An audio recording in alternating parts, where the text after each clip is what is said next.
안녕하십니까. 오늘도 부처님 말씀 들으시는 모든 분들, 고난과 역경에서 벗어나 늘 평온하시고 행복하시길 기원합니다. 오늘 부처님 말씀, 불교와 외도라는 제목으로 간경 시작하겠습니다. 부처님께서 기원정사에 계실 때 제자들에게 말씀하셨다. 세상에는 극복해야 할 세 가지의 인생관이 있다. 지혜 있다는 사람들이 파벌을 만들어 서로 주장을 달리하지만 인생에 있어서 아무런 이득이 없다. 하나는 일체 모든 것은 숙명이다라는 숙명론. 이 주장이며 그 다음은 일체 모든 것이 신이 만들었다는 유신론이며, 또 하나는 모든 일은 원인도 없고 조건도 없는 우연이라는 무인무연론이라는 주장이다. 그러나 생각해보라. 만약 이 세상의 모든 것을 숙명에 의하거나 신이 이미 만들어졌다거나 원인도 조건도 없이 우연이 되는 것이라면 인간은 해야 할 일과 하지 않아야 할 일에 대하여 도무지 의지를 가지고 노력을 할 필요가 없을 것이다. 만약 어떤 사람이 살인을 하고 도둑질을 하고서 그것은 신의 뜻을 따른 것이라고 말한다든지, 숙명적으로 그렇게 할 수밖에 없었다든지, 우연히 일어난 일이라고 말한다고 해서 그에게 책임을 묻지 않을 수 있겠는가? 나는 저들의 주장에 맞서 연기법을 주장하고 그것을 12처, 18계, 5온, 12연기, 4성제로 가르치고 있다. 이것은 인간이 자신의 지혜로운 선택에 의해 자기를 만들어가는 것이다. 중화암경 제3장에 있는 말입니다. 다들 아시는 말들이겠지만 마지막 구절 한번 더 읽어볼게요. 이것은 인간이 자신의 지혜로운 선택에 의해 자기를 만들어가는 것이다. 저는 늘 똑같은 레파토리인데요. 제가 들어도 좀 식상하긴 한데 부처님 말씀을 한마디로 하면 이 구절이 아닌가 싶습니다. 오늘의 부처님 말씀, 인간이 자신의 지혜로운 선택에 의해 자기를 만들어가는 것이다. 끝. 이제 아무 말도 안 할래요. 저.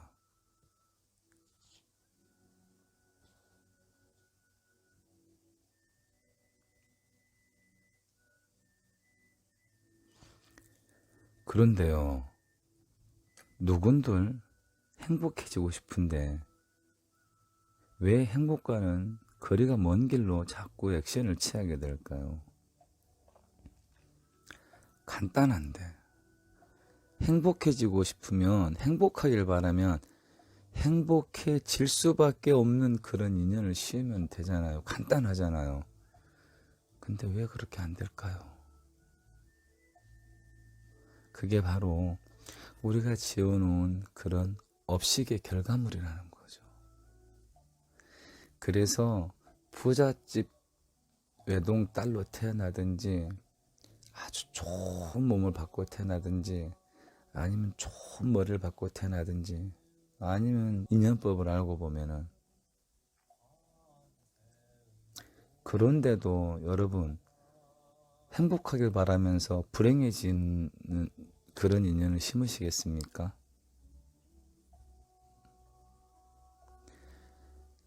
우리는 나약한 존재가 맞습니다. 하지만 우리가 같은 생각을 가진 사람이 둘, 셋, 열, 그 이상으로 모였을 때는 정말 큰 힘이 안 듭니다.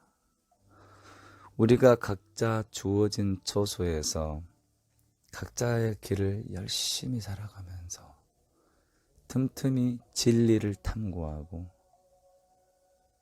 탐구하는 것으로도 부족해서 늘 애써 수행을 해 나갈 때 우리는 우리의 내일은, 우리의 내생은 우리가 원하는 대로 될 수밖에 없다. 이게 부처님 말씀이고 정확한 과학이고 진정한 팩트이다. 그죠? 좋은 마음 내는 건 어렵지만 그 마음을 행으로 옮기는 게 더 어려운 거 아니겠습니까? 하지만 도반이 있다면, 이 길을 함께 갈 도반이 있다면 훨씬 쉬워지지 않겠습니까? 어찌하겠습니까? 도반에게 도움받는 도움이 되시겠습니까? 도반에게 힘이 되주는 도반이 되시겠습니까? 우리가 행복해질 수밖에 없는 그런 시스템을 구축해서 그렇게 한번 가보시죠. 자신의 지혜로운 선택에 의해서 자기를 만들어가는 길이다. 이것이 부처님의 핵심 말씀이다. 그 다음 윤회라는 제목으로 강경을 해보겠는데요. 우리가 자세 잡고 딱 30초만 한번 생각해 볼게요. 여러분, 윤회가 있다고 믿으십니까?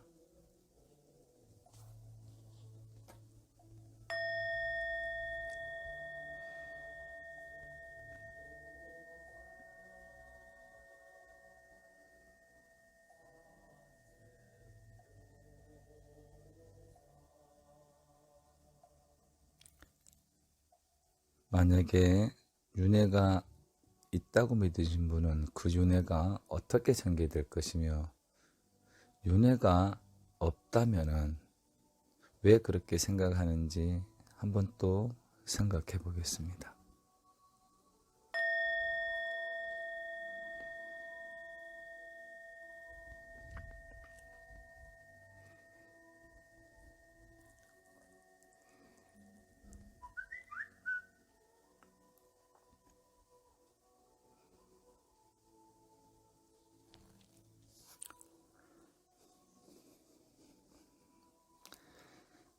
세상에 잘 되고 잘못된 게 따로는 없지요.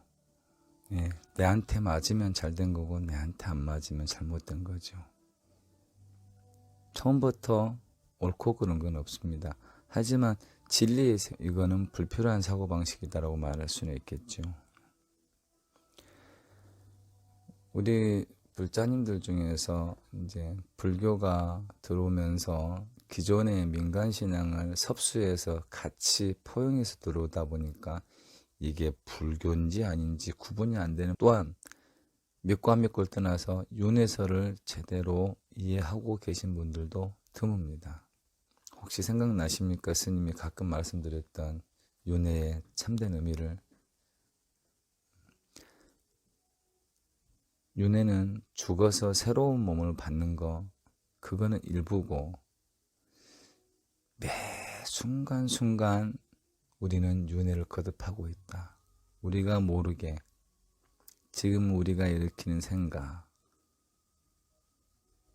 그 생각대로 행동으로 옮겨지는 퍼센테이지, 그 과정에서 남을 배려해가는 그 과정, 이런 것들로 인해서 수천 번씩, 수만 번씩 우리는 이 순간에도 계속 거듭거듭 윤회가 되어지고 있다. 그래서 우리는 윤회의 무서움을 안다면 1분 1초라도 긴장을 놓을 수가 없다. 예. 네, 부처님 말씀을 한번 읽어보겠습니다. 그래서 어떻게 말씀하셨는지. 마차 걷다가 부처님을 방문하여 여쭈었다. 꽃다마시여, 얼마 전에 각기 다른 학파의 사람들이 토론장에 모여 관심 있는 논쟁을 벌였습니다. 프라나카사빠는 죽은 제자들에 대하여 아무개는 이러저러한 곳에 다시 태어났다는 식으로 말했습니다. 또한 마칼리 고살라, 산자야 벨라티푸따 빠꾸다 까짜야나 아지따 깨사 깜빨라 이칸다 나따뿌따. 지금 육사회도를 지금 언급한 겁니다. 이런 육사회도 다른 대부분 육사회들도 같은 방식으로 말했습니다. 하지만 고타마께서는 그는 욕망을 끊었다. 그는 굴레를 부수어 버렸다. 그는 완전 무결한 지혜로서 고통을 마쳤다고만 말했습니다. 이 점에 대해서 의혹을 가지고 있습니다. 당신의 가르침을 어떻게 이해해야 합니까? 이에 부처님께서 말씀하시죠. 그대가 의심하고 동요하는 것도 당연하다. 마음이 흔들리는 것은 의심하는 데서 생기는 것이다. 마음을 혼란스럽게 하는 것을 가지고 있으면 윤회하게 되고 그런 것이 없으면 윤회하지 않느니라. 마치 불에다 기름을 부으면 불길이 솟아오르고 기름이 없으면 불길이 솟지 못하는 것과 같느니라. 바람에 의해 불길이 멀리 날아가 버리는 경우에는 기름이 없지 않습니까? 불길이 바람에 의해 날아가 버리는 경우에는 불길은 바람의 도움을 받게 되는 것이니 그런 경우에는 바람이 바로 기름이 되는 것입니다. 사람이 육신을 버릴 때는 다른 몸으로 태어나는 것입니까? 그때는 무엇을 기름이랍니까? 이 몸을 버리고 다른 몸으로 태어나는 경우에는 집착이 기름이 된다고 말할 수 있다. 정말로 집착은 윤회에 있어서 기름이니라. 자바암경 34장에 있는 말씀인데요. 부처님께서 말씀하시는 윤회는 듣는 사람의 근거에 따라 달리 설명을 하지만 그 핵심은 같습니다. 어쩔 때는 제자들에게 그런 표현도 하십니다. 어떤 비구가 열반에 들자 이 비구는 평소에 수행을 잘해서 지금은 33천에 태어나서 다시는 인간 세상에 내려오지 않는다. 이게 금기사항이거든요. 평상시에 부처님의 어떤 행보를 봤을 때 사후세계에 대해서 언급한다. 이거는 금기사항인데 그때 당시 제자들은 그러한 확신이 필요했었던 거거든요. 그래서 그런 경우에 또 그런 말씀도 해주신 부분도 덜어 있습니다. 하지만은 부처님의 말씀은 오늘 말씀하신 것처럼 간단명료합니다. 그는 욕망을 끊었다. 그는 굴레를 부수어 버렸다. 그는 완전 무결한 지혜로 고통을 마쳤다. 윤회가 있고 없고가 수행의 열반적정에 아무런 이득이 되지 않는다라는 거죠. 예. 이해가 쉽게 되시죠? 있고 없음을 여의어버린 거죠. 욕망을 끊는 거, 굴레를 부숴버리는 거. 내가 지은 복에 집착한다면 당연히 윤회에 끄달리게 되겠죠. 이렇게 복을 지었으니까 좋은 세상에 좋으면 받겠지. 당연히 나겠죠. 하지만 좋은 일을 하면서도 생각 없이 하게 된다면 그 순간 모든 것이 공해도리로 들어가게 되는 겁니다. 공해도리 안에는 그 어떤 것도 존재할 수도 없고 하지만 그 어디에도 꽉 차 있는 거죠.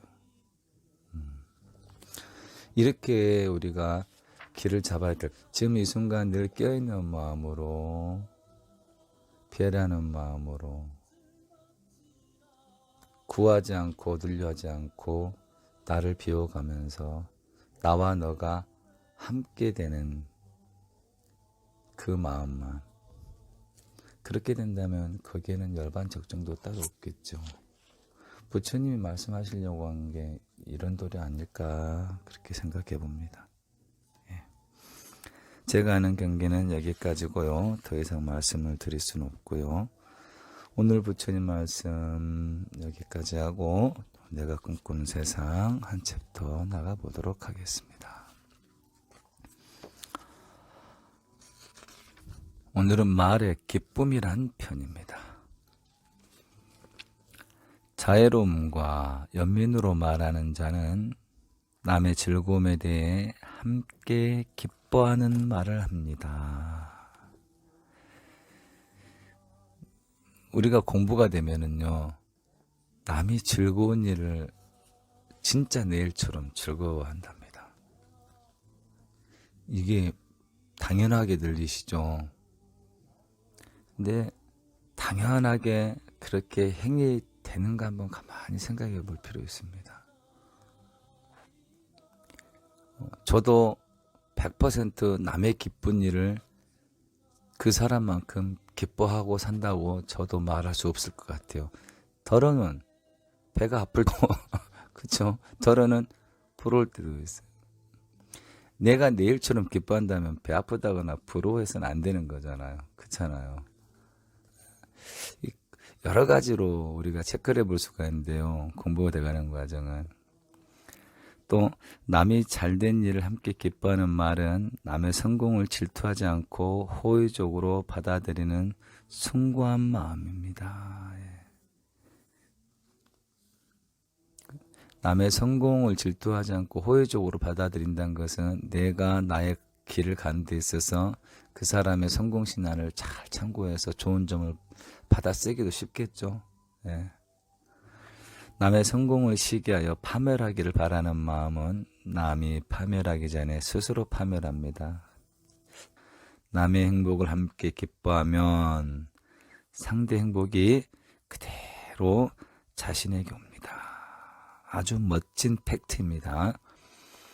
남의 행복을 시기하면 남의 행복을 자신과 나누어 가질 수 없습니다. 남을 위해 기뻐하는 말의 직접적인 적은 질투하는 말입니다. 간접적인 적은 자기 즐거움에만 도취되는 것입니다. 나만 있고 남을 인정하지 않는 자나 사상이나 종교는 존립의 가치가 없고 다른 생명에게 해로움을 줍니다.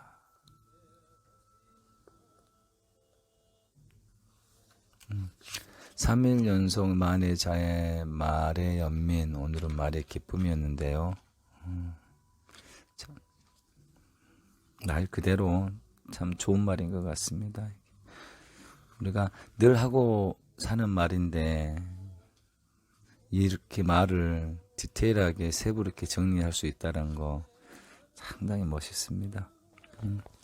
올해 말의 깊은 편 강경으로 개성을 한번 읽고 마무리하겠습니다.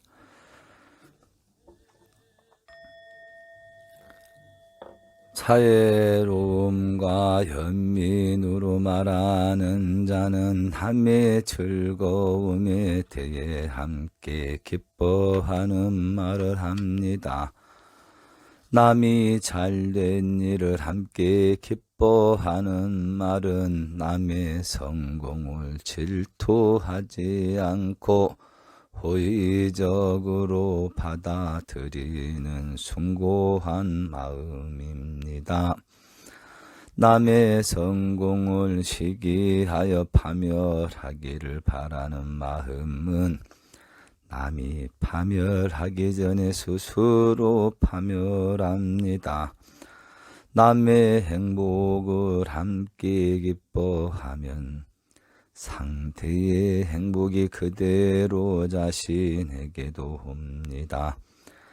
남의 행복을 시기하면 남의 행복을 자신과 나누어 가질 남을 위해 기뻐하는 말의 직접적인 적은 질투하는 말입니다.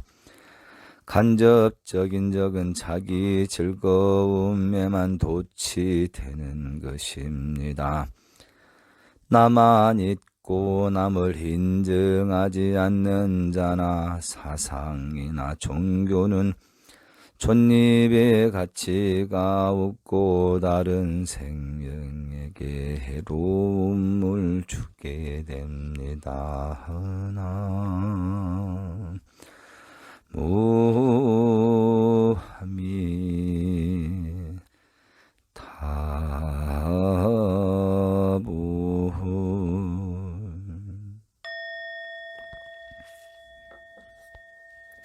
이렇게 나도 기쁘고 남들에게도 기쁠 수밖에 없는 말로 오늘 또 복 짓는 하루, 행복한 하루, 건강한 하루 되시길 바랍니다. 성불하십시오.